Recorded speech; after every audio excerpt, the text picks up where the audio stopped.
समुद्रातील भरतीचं पाणी गणपतीपुळे मंदिरामध्ये शिरलेलं आहे। गणपतीपुळे मंदिरामध्ये बाहेरील प्रसाद रांगेपर्यंत समुद्राच्या लाटांचं पाणी शिरल्याचं दृश्य तुम्ही पाहताय।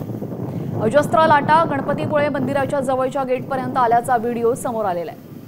कोकण किनारपट्टी भागामध्ये जवळपास 5.5 मीटर उंचीच्या लाटा अशा अजस्त्र लाटा उसळतात आणि यामुळे गणपतीपुळे मंदिराच्या प्रसाद रांगेच्या ठिकाणचा मंडप सुद्धा कोसळलेला आहे, तिथलंही नुकसान झालेलं आहे। समुद्रातील भरतीमुळे गणपतीपुळे मंदिरामध्ये पाणीच पाणी झाल्याचं चित्र। दर्शन रांगेच्या प्रसाद रांगेच्या पर्यंत या अजस्त्र लाटा समुद्राच्या पोहोचलेल्या आहेत। समुद्रातील भरतीमुळे आपण पाहतोय लाटांनी हे मोठं रूप धारण केलेलं आहे। गणपतीपुळे मंदिरात पाणी शिरलं असून या संदर्भात अधिक माहिती देते आमचे प्रतिनिधी अमोल कले।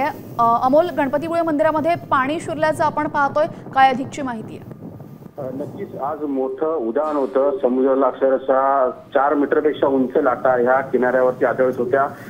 कोकण किनारपट्टीवरती ही सर्वच ठिकाणी अशीच परिस्थिती होती आणि गणपतीपुळेचा जो परिसर आहे या भागामध्ये देखील समुद्राला उधाण होतं आणि या समुद्राच्या लाटांचा जो तडाखा आहे तो किनारपट्टी भागामध्ये मोठ्या प्रमाणात होता आणि समुद्राचं पाणी जे आहे ते गणपती मंदिर जो परिसर आहे या परिसरामध्ये शिरलेला आहे।